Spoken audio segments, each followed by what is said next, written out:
Good afternoon, everyone.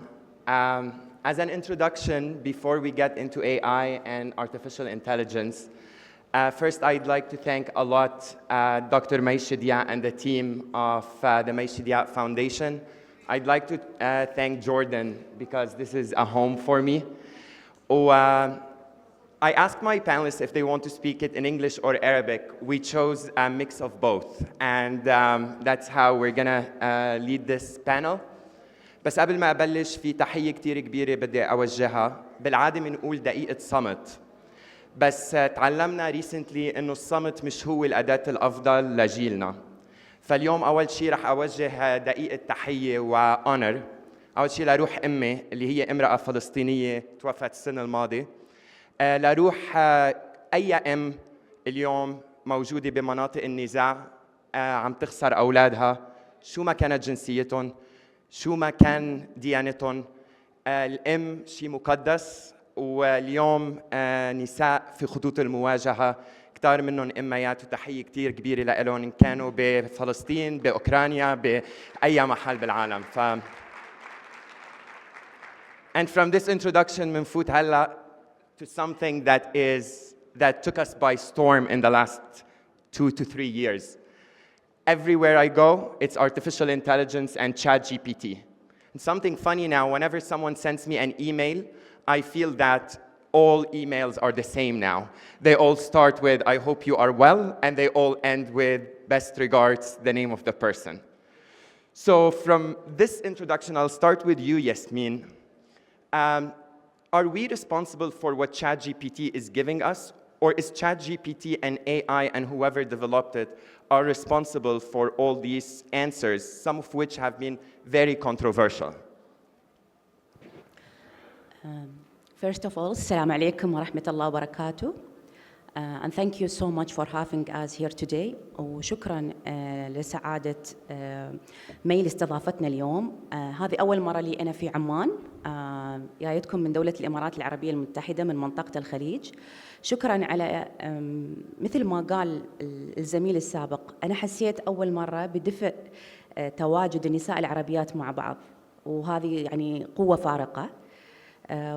والجميل إنه we are talking on a global platform مش MENA region platform. فشكرا لسعادتك ومعاليك على هالبلاتفورم اللي خلقتيها للحوار ولإيصال الصوت. And back to your question, Shaker, I would love to start also the discussion by question for all the audience here with us, regardless that they are technical or non-technical. How to be part of the AI ecosystem? How to be part of the AI ecosystem? Anyone has an idea about that? Simple, as individual. I'm asking as individual. Forget academic research, forget everything. We have a hand there, by the way. Yeah, please. You are right. She's telling the truth. All of us are part of the ecosystem of the AI. So coming back to your questions, we are responsible ethically to train the AI system by our data, by our behavior. Always when I use, for example, I don't use ChatGPT, I use Copilot. It's same system, like Gemini and other systems. Every company, they have their own, Meta, Google, OpenAI. When I start, I always use, please, if you could help me. They told me, my colleague in the work, why you talk to AI like this? I say, I'm training the AI. I should behave with him as I behave with my colleague. So I should tell him, please, could you help me? Not directly go and say, write me this, do me this. So yes, ethically we are responsible. Let us stop blame the developer of AI. They will develop it.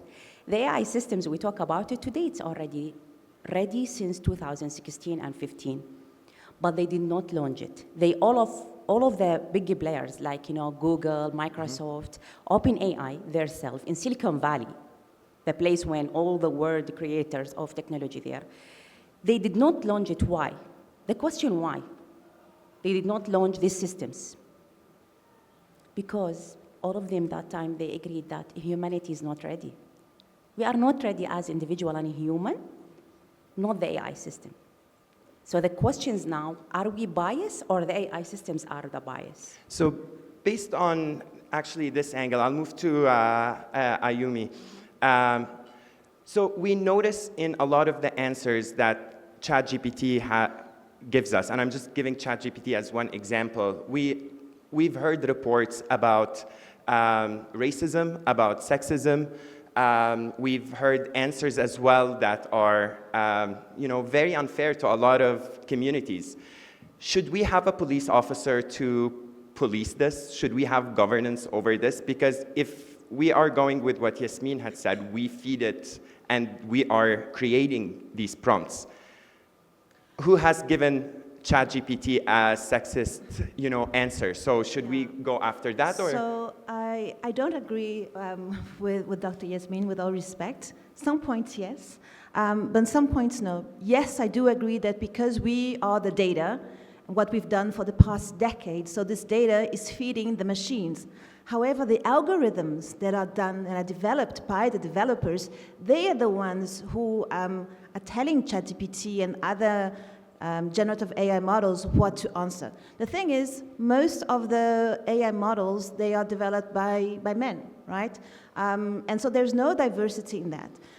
What we have to understand is that those AI models, there is no ghost behind the machine. What AI actually is just a matter of prediction. Algorithms are just prediction. They are predicting what's going to be the next possible word coming after the other because of all the massive amounts of data that we've had over the past decades and decades and decades. However, this data, so they're going to be given this probability of what the prediction of what the question is. However, we have the judgment and the power of decision. So this is where we come in, right? I think AI is an incredible tool to be able to give this massive information and to bring it together. However, we have to be the chief officers of policy, knowing what do we take from information and what we don't. The problem also is that, however, today, more and more people, they don't have this power of judgment. They're living, okay, if the machine says so, they just say, okay, they take it as the answer. And they have to remember that we have the ethical choice we all have. It resides in each one of us, right? Not only that, but we have to make the right choices and go from this machine learning, and I agree with you there, into machine education. Because a couple of years ago, you must have all read the UNESCO report from 2019 called I Would Blush If I Could. And I don't know if you know why the reason this report was called that was because every time a person called Siri the B word, so I'm not going to say it out, as if it was a woman, also because AI systems, many of them have female voices, so they feel that they are women. The answer would be, oh, I would blush if I could. After that, a bit later, they changed that to, ooh, I don't know what you're expecting with this answer. And then today is, I will not answer to that.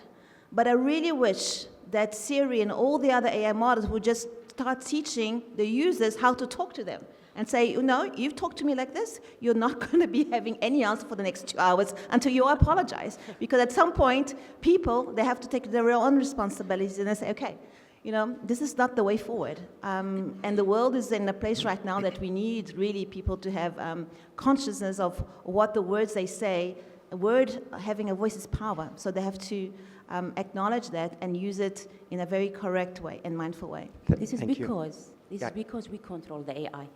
I believe, and I have faith in that, if AI system, when we are going in, I think by end of 2025 or 2026, we will have more autonomous system. All of us, we talk about genetic AI. But are they, because what Ayumi was saying, Because a lot of men are involved in this. Smart systems, smart, it's something really good for all the world. Yesterday we had that discussion in the night. Every individual or every smart system enhance our life, right? And create an impact, and positive impact for a human and the world and solve the issue. But because we control the systems of the AI, but I'm so positive towards the new trend of AI, which is VIP coding. VIP coding, that means AI is going to code himself. No need to have the architectures, and the human bias by the instruction for the system. Thank you. So our panel is focused on times of crisis. And Dr. Vida, you work for Meta, which is a great platform that gives us news updates about what is going on in regions of crisis. Now, with AI, and I'm sure everyone in the room has, or most people in the room do have a Meta account, Facebook, WhatsApp, or Instagram. And this is our tool, our generation's tool to get information, especially when it's talking about atrocities, especially information about, because journalism moved to your platforms, guys. Now, how can we ensure that AI is not being biased, that AI is not blocking information from us, AI is not blocking images or content in general that we should see because it's documenting our history? Are we now under the mercy of AI and the mercy of you guys to get our information? Okay, thank you so much for that. And yes, for those who know me, I did work in development cooperation and in humanitarian crisis for more than 15 years. And that's when I met Dr. May. And thank you for the invitation. Then I moved to tech policy, and everybody's like, why did you go to tech? And why Meta? Because people would think that Meta is only a social media platform. It is not. Meta is now creating AI products. And I'll talk about that a little bit. So going from public policies and crisis work to tech policy, the thing that amazed me is how AI can be used in public policy decision-making and in crisis response. And being in that position made me think, I am in between innovation, and also if you are someone who worked in public affairs, you feel the responsibility. So you are at the nexus between innovation and responsibility. Now here's the twist. AI can be used for better informed decision-making and public planning, but the twist is, for it to serve the public good, there has to be transparency and fairness. So how do we do that? We do that through building AI responsibly. And what does building AI responsibly mean? The first thing that we thought about as Meta, and some of you might know this, is that we embrace the open source model of AI. Now, what does open source mean? I'm not a tech person, and I would love to explain it also to those of you who are not tech persons. Think of open source as a recipe. A recipe is open. You can see it, you can test it, and you can improve it. So open source AI means that our AI product, which is called Llama, is open for policymakers and researchers to examine the model. How is the model built? The training data, the training methodologies, and improve on it. So no, you are not at the mercy of Meta or other companies with open source, because you can see how the models are being applied and you can improve them. There is an external oversight to how the model works and how it can be improved. So this is the first thing in transparency. The second thing is related to accountability. Now, how do we build accountability?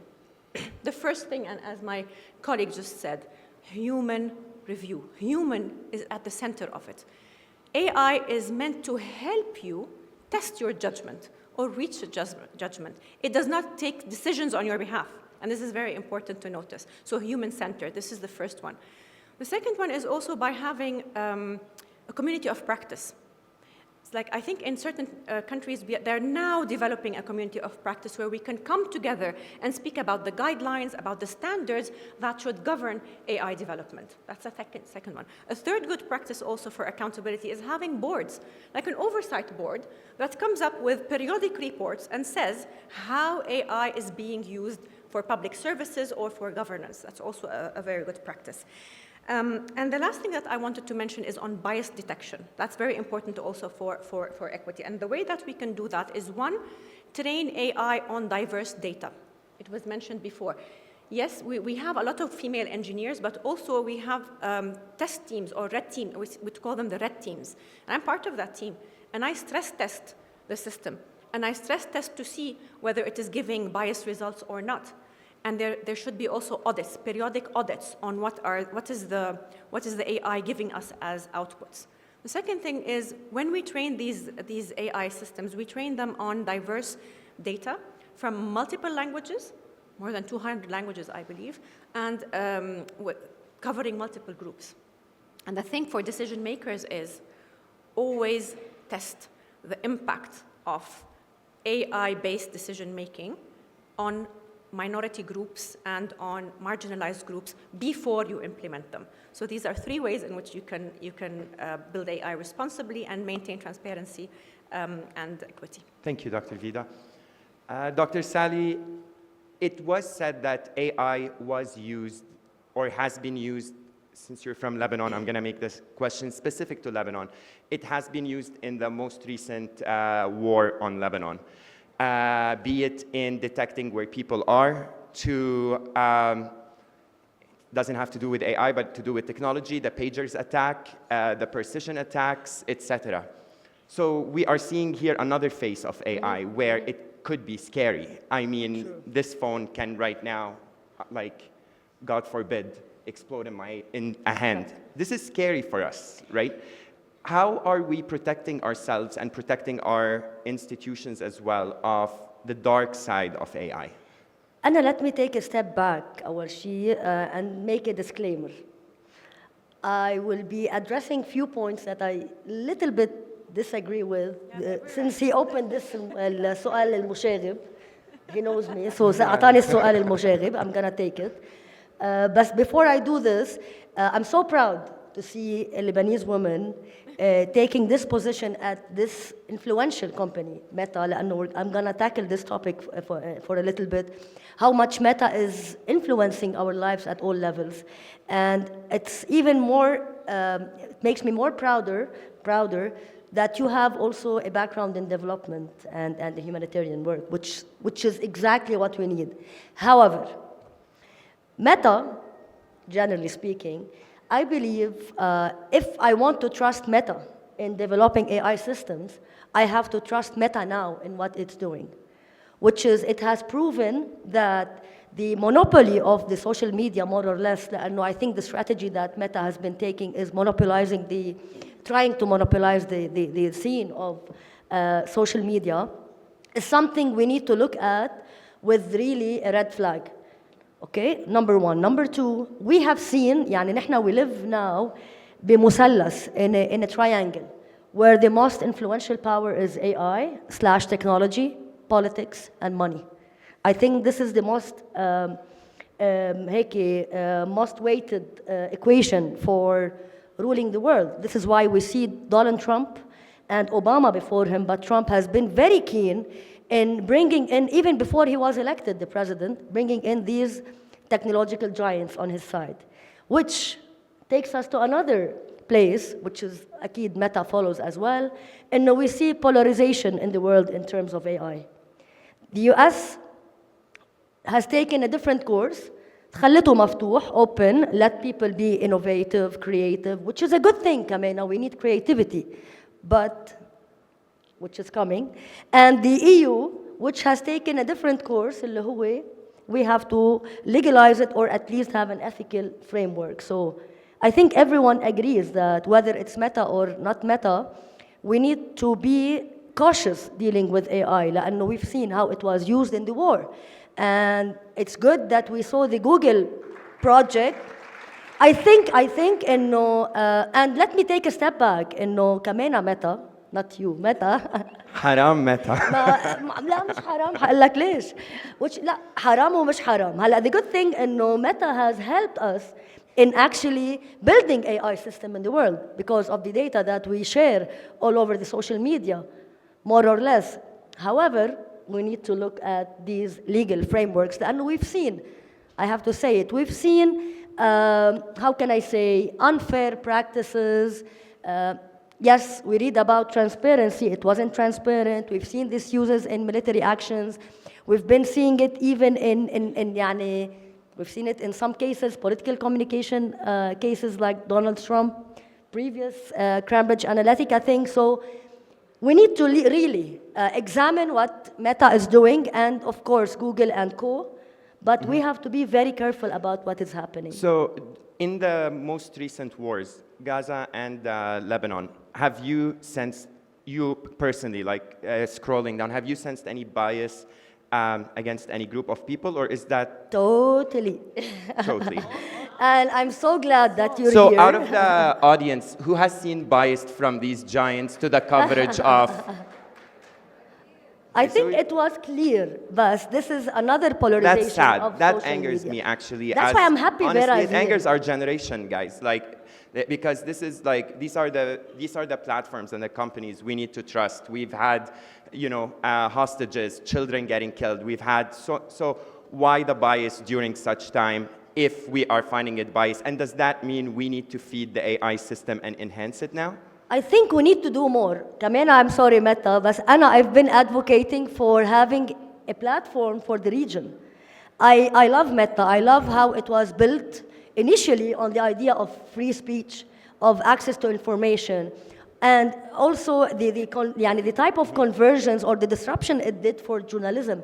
And I see it as something very positive.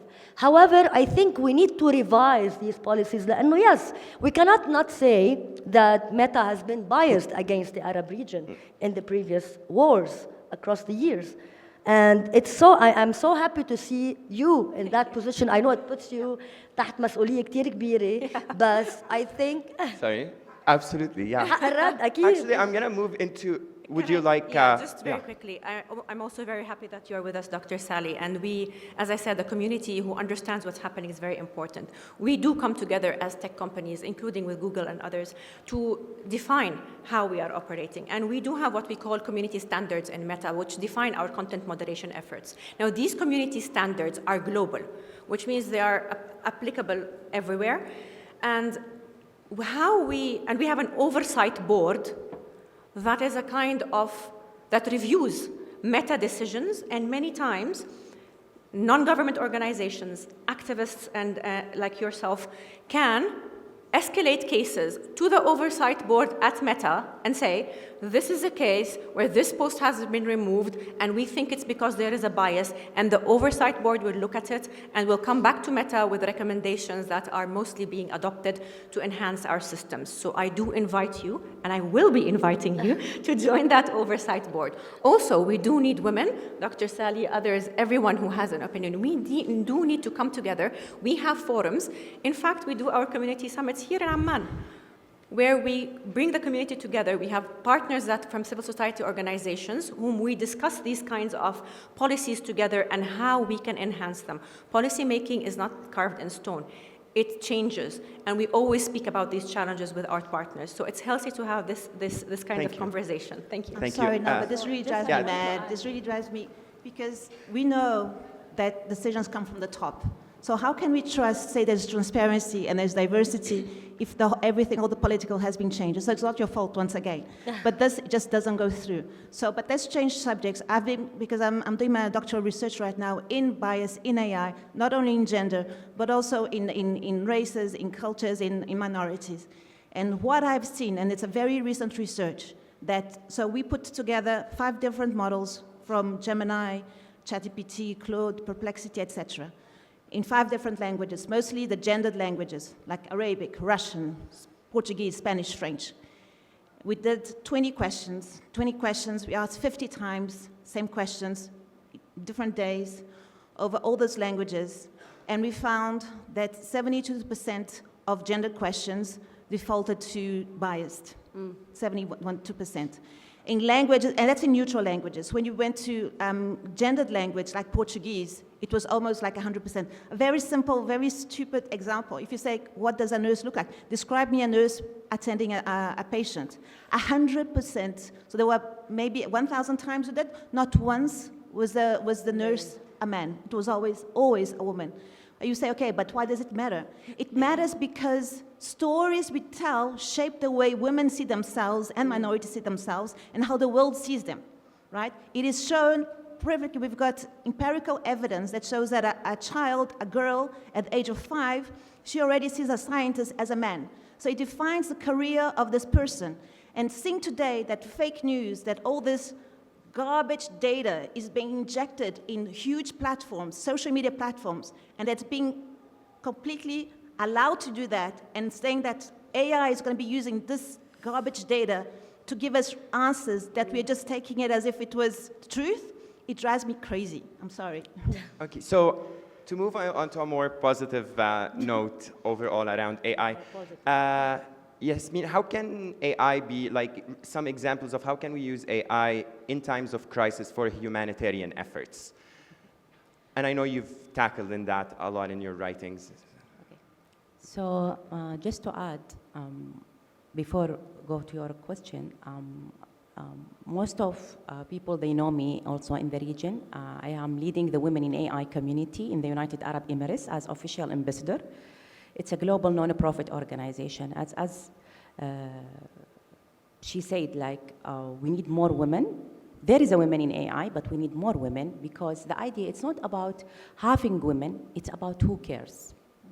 Women, we are a caring people. So we care always about our community. That's why we are here today, right? That's why Dr. May, she's keep doing conferences and trying to take our voice from the region globally. So we are caring about the community. We are caring about our future. That's why it's our responsibility not to keep blaming the developers. It's our responsibility to take the step, like Ayumi, I call her Yumi. She's doing an amazing job by having women in tech globally, offering education and access for women around the world to get this is resource to understand and to start act in the field of AI. So as they say, like the minister, when she opened, the Minister of the Social Development of Jordan, when she opened it, like, if there is no chair in the table, you build or you take the chair and sit on it. Don't ask others to give you the chair for that. Same for me in the region. As you say that, I have a positive perspective about AI because I believe as a region, we have a golden opportunity with AI because we are growing generations. Other part of the world, they are not growing. For example, if we take Chaban, they have very less percentage of growing families. But we still here with all the crises. I just talked today morning with one of the speakers also. We keep generating, even in Gaza, we keep generating families. We didn't stop. We still have a big families. So we are the people who have the high demand for the AI tools. At the end, this is AI tools, all the developers in Silicon Valley. It's about what? It's about business, generating, solving one issue in the world, generate business. And this is how it's work. They are business. When it comes to use cases, I think like I'll talk about what happened in Lebanon. In UAE, once this happened in Lebanon, everything has been cut. There is no internet, all of this crisis along with Gaza. We decide, by collaboration with government in Lebanon, to support the students of the schools in Lebanon to get education online. We have something in UAE, we call it digital schools. It's an initiative to support people in poor places, in the people who don't have internet, to study through courses by using some kind of AI. So we open that resource by the support of the AI system for the children to not stop their education. So this is one example. Second example now, mental health for women with this crisis. Now just tell me, I have heard amazing stories from all of the journalists we have here in the room. I'm really so proud of them. They were the, let's say, the voice of all the world that time, who's really ethical word, transferring all the information to the world about what's happened. I'm not talking here it's wrong or right. I'm talking about, the crisis itself. Mm-hmm. So all of them now, just imagine the requirements of mental health. We have some kind of amazing mental health led by women, like Tekellem. It's AI platform for mental health in MENA region by Khawla Al-Hammadi. And we have many others also, helping women, children to overcome all what happened with them. Everything is built with us within this time of a crisis. Just let's be honest, I'm a mother for a special needs son. My big son, Zayed, he's autism. I use AI, I co-found a startup using AI to help these people with sensory issue. I'm engineer, robotics engineer, typical, on shoes, on field, on factories, you see me developing AI system. But Allah gave me this son because all the doctors, when I speak with them, wallah, they told me literally, Yasmin, you got Zaid because Allah wants you to lead something. Then I see myself, okay, I need to solve, it's by my nature, this challenge. I took one special need training diploma because it's not my career. I start talking with all therapists. What's your issues? Then I came back. I utilized my creativity somehow. I talk with many of my doctors. I have mental coach myself. As a mother for special needs, I go through depression as well. Stress of work, other children I have, all the people around me, they are not well educating about what the spectrum of autism. I need to explain to them always, these people have determination.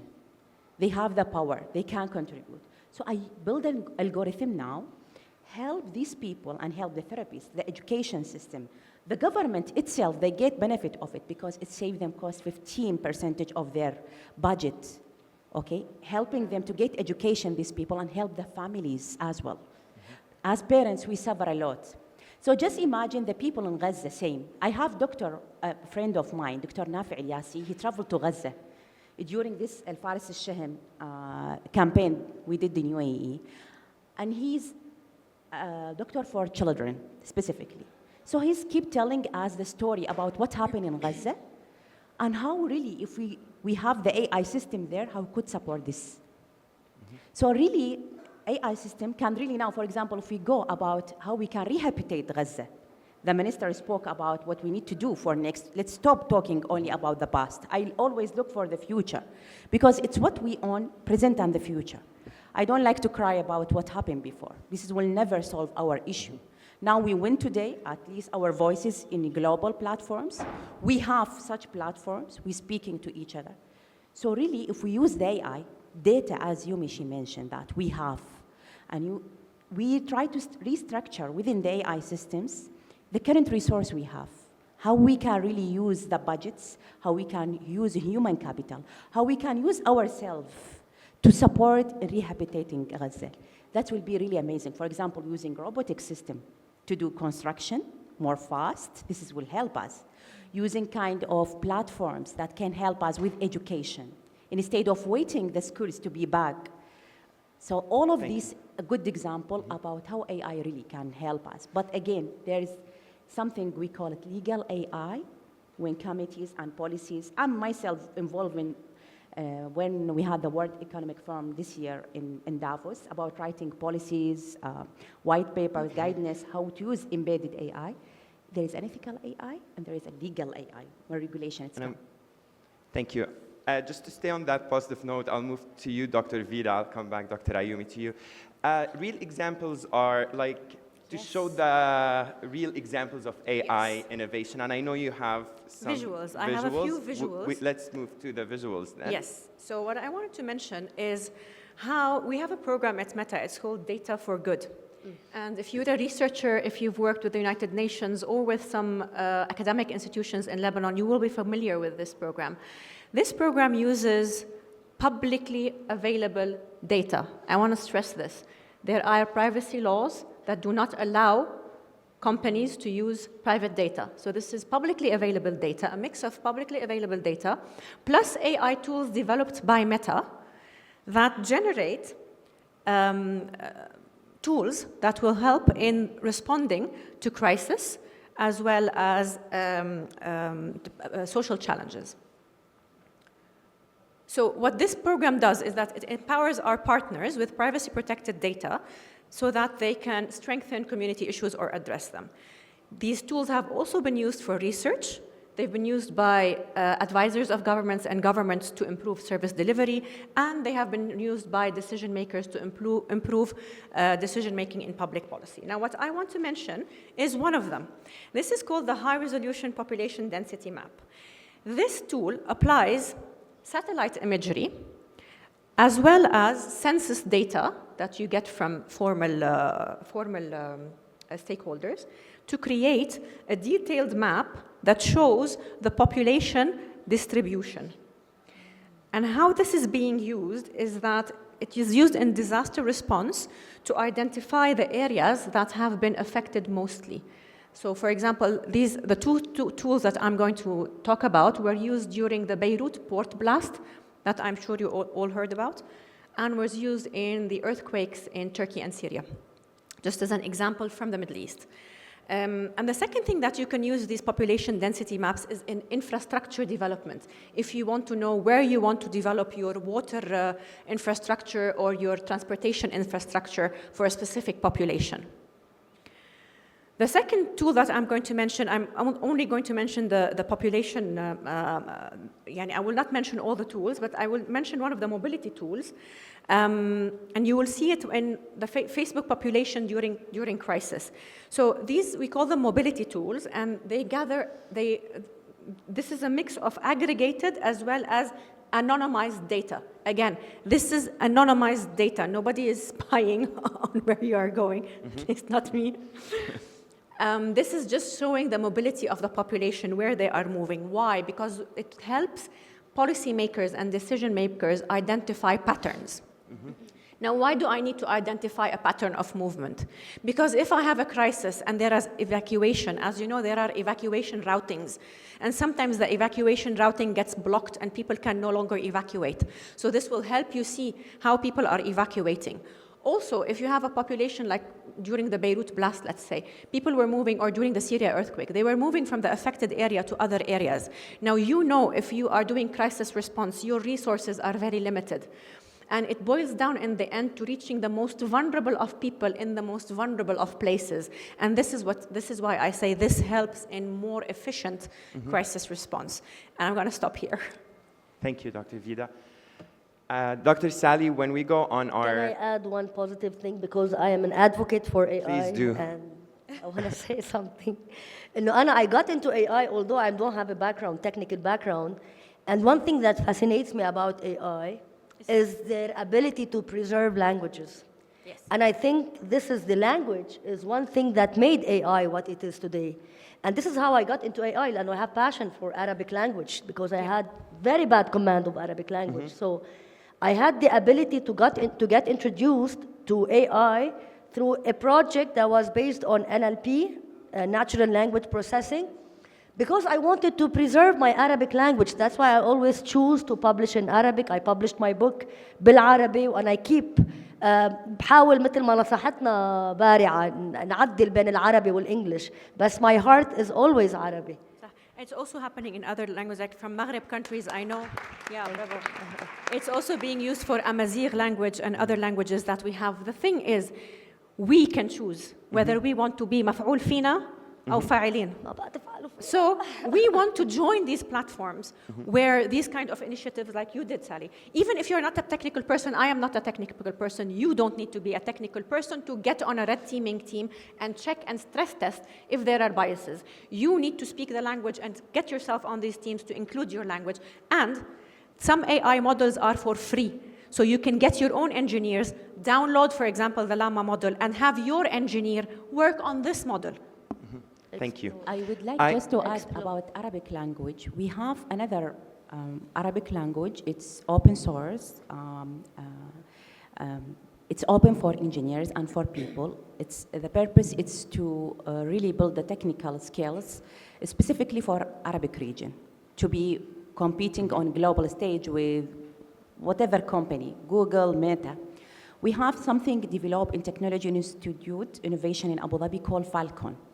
It's multi-language, large language model. It has been ranked #1 as open source. So people, they can really use it. Even they don't need to from technical backgrounds, they can use it in media and communication, authoring book together, doing any stuff they want. And we have also Noura in Saudi Arabia. And we have something in Beirut. As I know, Qatar Foundation, they developed something they call Beirut or Tech Beirut, something like this. It's in Arabic. Large language model in Arabic as well. And we have also in UAE, Jesh. I know Jesh is the highest amount we have. So all of these are Arabic. And Falcon has one nice thing, it has non-profit organization. So also you can get funds to sponsor your research that you are doing within that large language model. Thank you. Just to be away from, afraid from dealing with Meta. Well, I'm going to actually take some questions from the audience now, and then Dr. Ayumi will do maybe the closing of our panel after. If anyone has a question. Well, hi. My name is Maha Amro. I'm a marketing and communication consultant. I'm using AI like a lot. But I have two questions. One is, if I have any problem and pain and see it in Jordan or in any country, can I develop an AI? Can I what, sorry? Can I develop an AI like I can develop an app? Yes, now? you can. Now, with all possibilities and tools, did you guys notice that I spoke about VIP coding? I just give what I need, the AI code, without necessarily need to be coder or technical. Okay. You got the point? Okay, this is very important. The second thing is we are using a lot of AI apps right now. Can you just give us some tips? What kind of AI tools that will benefit us as women and as entrepreneurs? Dr. Ayumi, would you please That's it, answer this thanks. question? Yeah, Sure. So yes, we are using, and I think AI is transforming, as you all said, the workforce today, especially all the admin tasks. So as a woman, you can really use it as your executive assistant. That's one of the best things you can do. You know, you're gonna be checking your mailboxes, putting the things in your calendar, saving time.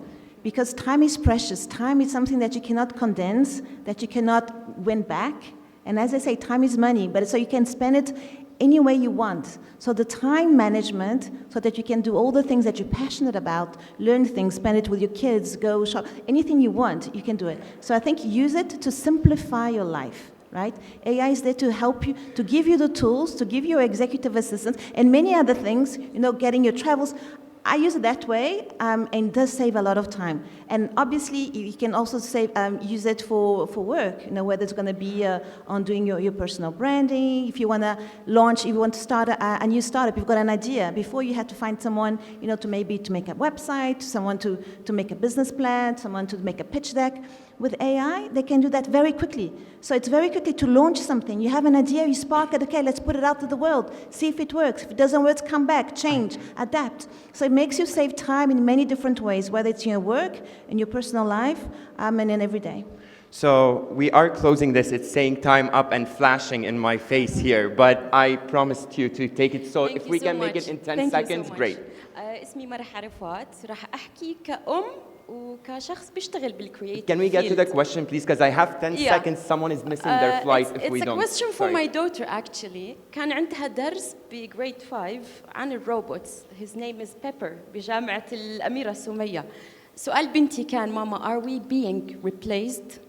Are we being replaced? And I am in the creative field.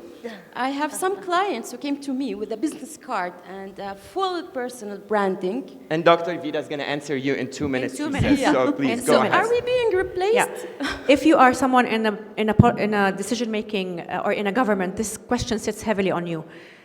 You are going to be replaced if you do not have AI skills and technological skills. So what should we do as decision makers and as policy people? We should start upskilling. And upskilling starts from teaching in school, these kind of skills that they need, up to university. Even after you have a job, you need to start learning these technologies to remain there. Like you need to keep yourself up to date. Thank you. The speakers are available here, so you can ask them your questions as well. Thank you, doctors and engineers, and we hope AI will be used for the good. Thank you.